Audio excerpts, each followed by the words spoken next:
Bismillah, alhamdulillah alladhi bi ni'matihi tatimmu salihat, thumma salatu wassalamu ala ashrafil anam sayyidil wara sallallahu alayhi wa sallama. Baada ya kumshukuru Allah subhanahu wa ta'ala, ziada na rehma na amani zimmiliki kiongozi wa umma Mtume Muhammadin sallallahu alayhi wa sallama. Twasitoa pongezi na shukurani kwa Mwenyezi Mungu ambaye kwa neema zake mambo yote mema hutimia.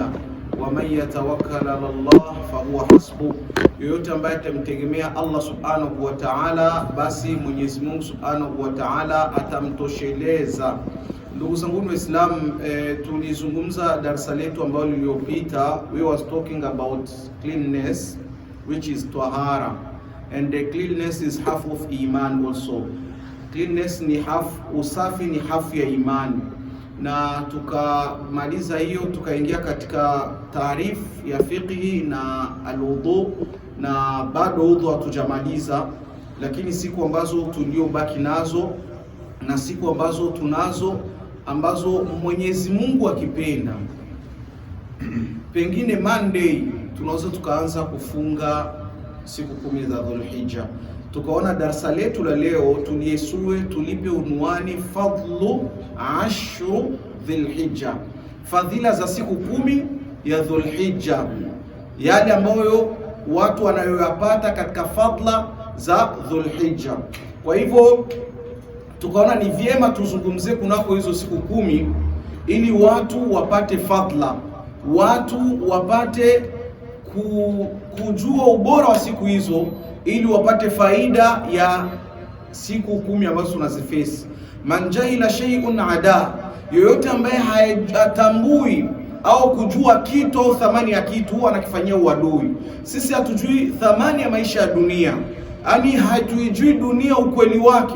Ndio maana uadui katika maisha ya dunia ni mkubwa sana, na kujiona kwamba tumefika na dunia sio yetu, ardhi tumeimiliki ni ardhi sio yetu. Na wakati hali inavyotokea kama haya ambayo tunayoyafesi, watu wako na hali ngumu na maneno mengi na intention kubwa ambayo inawatia uoga sana. Kwa sababu gani? Hawajui kile ambacho kinaendelea nini. Kwa sababu Mwenyezi Mungu Subhanahu wa Ta'ala katuwekea maisha na limit yetu. Kwa hivyo tuko katika siku ambazo Mtume sallallahu alayhi wasallam anasema abi amama sami'tu Rasulullah sallallahu alayhi wasallam yaqul, nilimsikia Mtume Muhammadin sallallahu alayhi wasallam yaqul, anasema wailun liman hurrima khaira ayyamil ashri, yani adhabu kali, ole wake, hatari kwa mtu ambaye yani Mwenyezi Mungu atamharamishia yani fadla ndani ya siku 10 hizi. Ndugu zangu wa Islam, tunaingia ndani ya siku ambazo innaha ashrul mubarakat, ni siku zenye fadhila, siku zenye baraka, ni siku ambazo mwanadamu akizifikia ndani yake, anasema Sheikhul Islam ya kwamba ayami ashri Dhulhijja, haya masiku 10 ya Dhulhijja afdalu min ayami al-ashri min Ramadan, ni bora kuliko yale masiku 10 ya mwisho wa Ramadhani. Haya masiku ambayo tutaface kuanzia from Monday or Tuesday, so itakuwa ni masiku ambayo tunaingia kufesi masiku bora kabisa. Kwa hivyo haya masiku, ndugu zangu wa Islam, anasema Sheikhul Islam, ni bora kuliko masiku 10 ya mwisho wa Ramadhani.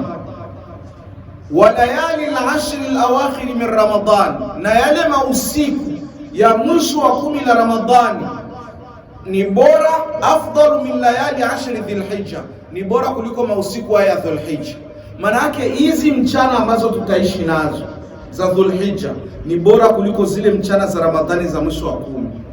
Zile usiku za mwisho wa 10 za Ramadhani ni bora kuliko mausiku haya ambayo tunaishi ndani yake. Manake ubora wa hizi siku uko katika mchana wake zaidi na usiku pia, lakini fadhila hazifikii Ramadhani. Lakini ule ubora unaopata mchana wake ni zaidi kuliko ule wa Ramadhani mchana wake. Na yale mausiku ya qiyamul layli, kile tunakesha Ramadhani, ni bora kuliko haya mamchana na siku 10 hizi, kama anavyosema Sheikhul Islam. Akawa anasema Said ibn Jubair, ni mmoja katika wanazuoni wakubwa istayqidhu ya ummata Muhammad, yani amkeni yenye ummati Muhammad katika siku na fadhila kama hizi ambazo mnaenda kuzifes, fastahidu, yani jitahidini katika siku hizi. Kwa hivyo ndani ya siku hizi kitu kiliopelekea kuinuka daraja, fiha siyamu, kuna ndani yake saumu, litaqarruba al-abdu ila Allah ta'ala, ili mwanadamu kwa kufunga ajikaribishe kwa Rabbul Izzati wal Jalal ndani ya hizi siku 10. Wa fiha an-nahru litaqarruba al-abdu ila rabbih azza wa jalla, na pako kuchinja, kumwaga damu, kitendo ambacho yani amali unayoifanya ya kumwaga damu. Hakuna amali ambayo mwanadamu yoyote atafanya amali njema inapenda kwa Allah kama kumwaga damu. Kwa hivyo kuna kumwaga damu, hiyo slaughter ya siku ya Idi ni inapatikana ndani ya siku 10 hizi. Wa fiha siyamu yaumu Arafa, pako saumu ya siku ya Arafa, saumu ambayo Mtume sallallahu alayhi wasallama alizungumzia saumu hii, au akasema kwa min ajili ya saumu hii, yani yukaffiru sanata almadiyata, yani inakuvutia madhambi yaliyopita, yani na madhambi yajayo. Saumu ya siku moja ambayo utaifunga ndani ya masiku haya ambayo tunaenda ndani yake. Kwa hivyo litajida tharwatan adhima, yote haya hizi ibada zinapatikana katika siku 10 hizi ni ili mtu ajipatie fungo kubwa kabisa la thawabu kwa Mwenyezi Mungu Subhanahu wa Ta'ala. Istosh wa fiha ruknu min arkani alislam, kuna nguzo katika nguzo za Uislamu, wa huwa alhajju, nayo ni haji. Litarjia ka yawmin waladatka ummuka, ukibatikiwa haji unarudia nyumbani kama siku ambayo uliozaliwa kutoka katika matumbo ya mama zenu. Kwa hivyo basi, fastakthiru fiha, zidisheni ndani ya masiku haya, mina duai, kutokamana na dua, wal istighfar, na istighfar, liqadai hawaijikum, ili Mwenyezi Mungu Subhanahu wa Ta'ala kwa kujikaribisha kwenu kwa ibada akutekelezeeni haja zenu. Ndugu zangu Waislamu, kuna matatizo ambayo tunayafesi, kuna jambo ambalo linatupa hofu, kuna jambo ambalo limetukabili. Kwa hivyo kupitia hizi siku 10 ni fursa tudhahabia, ni fursa ya dhahabu Allah anatupa tujikaribishe ili kumuomba Allah aweze kuyazima. Wallahi ushhidukum, na kushuhudisheni, tunayaona ni makubwa, lakini tukijikaribisha kwa Allah Subhanahu wa Ta'ala, fafirru ila Allah, kimilieni kwa Allah, yatakuwa ni madogo na watu watasahau.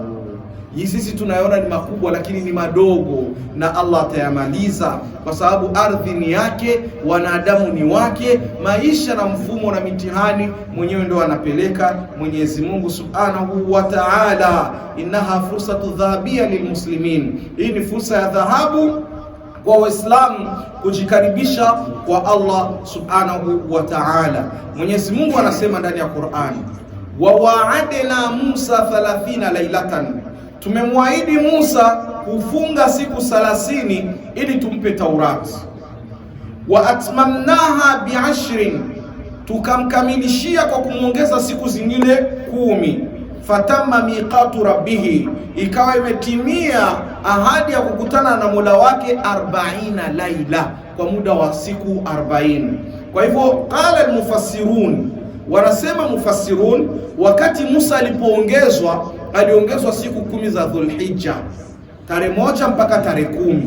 Allah kuchagua kumwongeza Musa na hizi zifunge, bimaana ni jambo kubwa na ni siku ambazo adhim. Allah Subhanahu wa Ta'ala akaziapia ndani ya Qur'an, wal fajri, na hapa kwa alfajiri. Sala alfajiri ni moja katika sala kubwa katika sala 5 tunazoziswali, na ndio maana Allah kaiapia walayalin ashri, na naapia masiku 10 ya Dhulhijja. wa layalin ashri, na haya masiku 10 ya Dhulhijja. Anasema Abdullah ibn Abbas kwamba amepokea hadithi kutoka kwa Mtume, ma min ayami al-amalu salihu fiha ahabbu ila Allah, hakuna siku amali njema ndani yake mtu anaifanya au kuitenda inapendwa zaidi kwa Allah min hadhihi al-ayyam, kama masiku haya 10. Kama kuna ibada yoyote utayoifanya, ifanye ndani ya masiku 10, yani al-ayyam al-ashr, ni ya masiku 10. Qalu, wakamuuliza Mtume, ya Rasulullah, ewe Mtume, wala jihadu fi sabilillah, hata jihadi ile mtu akifa katika njia ya Allah, yani anaingia peponi moja kwa moja, inashindwa na siku 10 hizi katika amali ambayo mtu ataifanya ndani ya siku 10 hizi? Qala wala jihadu fi sabilillah, hata jihadi katika njia ya Allah. Subhanallah. Akaleta istithna, kubagua, ila isipokuwa rajulun kharaja binafsihi, mtu ambaye ametoka yeye, wa malihi, na mali zake, falam yarji' min dhalika bishay, akurejea na chochote, akafa, mali ikaporwa na kipando kikabaki huko na kila kitu vyote vikabaki. Huyu mtu ndo anamshinda mtu ambaye ataitenda mema ndani ya siku 10 hizi za Dhulhijja. Ikhwata al-iman, ishtaru al-yawma, nunueni leo, fanyeni biashara na Mwenyezi Mungu leo, fa inna suqa qaima, bado uko na afya, soko imelema, soko imeshimama, bado uko kijana na unaweza, na Mungu bado amekupa fursa kabla hujaingia mitihani na matatizo. Yani una fursa ya hizi siku, ni hii wiki tunayoianza. Walbadai'u rakhisun, na bidhaa sasa ziko bei chini. Maana yake ni wewe kuamua kusuka au kuacha. Kwa hivyo wathabata aidan ma min ayamin, na imethibiti kwamba hakuna masiku kutoka kwa Mtume ahabu ila Allah, yanapendwa kwa Allah, hakuna masiku yanayopendwa zaidi kwa Allah, ayutaabada lahu, kuabudiwa ndani yake, fiha min ashri Dhulhijja, kama siku hizi 10 za Dhulhijja. Kama wewe unajua kusoma Qur'ani ndio fursa, kama una sadaka utaitoa ndio fursa. Mwenyezi Mungu anatoa sadaka, alladhina yunfikuna fi sarai wadh-dharra, waja wema ambao Mungu anawapenda ni wale wanatoa wakiwa na wakati wa raha, mambo yao yanaenda super, kazi zipo, na wakati wa magumia shida wao wanatoa katika hali ya nzuri na hali nzito. Kwa hivyo kama kuna chochote utafanya, kifanye ndani ya siku hizi ambazo tunazo, kwa sababu anasema Hatimul Asam rahimahullah, mwanachuoni mkubwa Hatim, anasema arba'atu la ya'rifu qadruha illa 4, mambo manne hakuna anayejua thamani yake isipokuwa vitu vinne. Vitu vinne hakuna anayejua thamani yake isipokuwa vinne. Qadru shababi la ya'rifuhu illa shuyukha, neema ya ujana wallahi hakuna anayejua isipokuwa wazee. Wazee wanatamani yani wanasema lau kana shababu buha fashtaraitu, ya laitani lau kana shababu buha, lao ole wangu, lau ujana ungelikuwa unauzwa, fashtaraitu, nikaununua nikajirenew. Natamani lau ungerudi ujana, fa ukhbiruhu, nikauambia nikaueleza, bima afada mashibu, ujana yani uzee umenifanya nini? Uzee umenifanya nishindwe kuswaumu, uzee umenifanya kuswali na kuwa nakaa, uzee umenifanya mwili unauma, uzee umekuwa ni mtihani mkubwa kwangu. Kwa hivyo ndugu zangu Waislamu, Mtume sallallahu alaihi wasallama akamuhusia katika siku 10 hizi, akamwambia sahaba wake Abi Amama, alaika bisiyami fa innahu la mithla la, ikifika siku 10 za Dhulhijja jipinde na kuswaumu, hakuna mfano wa ibada kama kuswaumu katika siku 10 hizo za Dhulhijja. Innaha ashrul mubarakat, ni siku zenye baraka ndugu zangu Waislamu, ni siku ambazo hii fursa tusiitupi, tusiachi, kwa sababu Mwenyezi Mungu Subhanahu wa Ta'ala yani atatuuliza kwa kila neema aliyoitupa. fakana la yura fi baitihi dukhan naharan, ikawa kwake Abi Amama baada ya kuhusiwa na mtume au kuambiwa na mtume, hapaonekani moto, hakuna kupika mchana, ni saumu kwenda mbele. Ikhwatal iman, alaikum bisiyami yawm Arafa. Na ukishindwa kabisa, wallahi jitahidi siku ya Arafa. Isikushindi. Yukafiru sanataini maudhiatan, yani inavuta madhambi ya mwaka uliopita, miaka miwili, mwaka uliopita wa mustakbala na unaokuja. Maana unasamehewa mwaka jana madhambi na huu mwaka, ukiwa utaifunga kwa kumtegemea Allah subhanahu wa ta'ala. Mtume amesema siyami yawm Arafa ahtasibu ala Allah an yukaffira sanata allati qablahu wa sanata allati ba'dahu. Saumu ya siku ya Arafa, yani tunaihesabu kwa Mwenyezi Mungu au hesabiwa kwa Mwenyezi Mungu, yani kusamehewa madhambi ya mwaka uliopita na mwaka ujao. Idha dakhala al-ashr, sasa zikiingia siku 10, wa arada ahadukum an yudaha, mmoja wenu akawa na nia ya kutaka kuchinja, fala ya'khudhanna min sha'rihi wala min athfarihi shay, asichukui katika nywele zake wala makucha yake, nails hizi za makucha, chochote asikati. Kwa hivyo tumekutahadharisheni mapema, asikati katika chochote, katika makucha ama nywele zake zile ambazo zimeingia. Kwa hivyo insha Allah tumepanga tu machache kutokamana na muda wetu na hali ambayo tuko ndani yake. Ni hali tu ya kukumbushana kwa dakika 15-20 ili insha Allah watu wawahi kupumzika na kurudi majumbani. Kwa hivyo tukaona kwamba darasa letu tulifanya ni fupi, kukumbusha tu fadla na ubora wa siku 10 za Dhulhijja. Jambo la mwisho la kumalizia ni hali ambayo tuko nayo inatufesa, ambayo tunayoingia ndani yake. Mtu wote ambaye atakushauri na mkaongea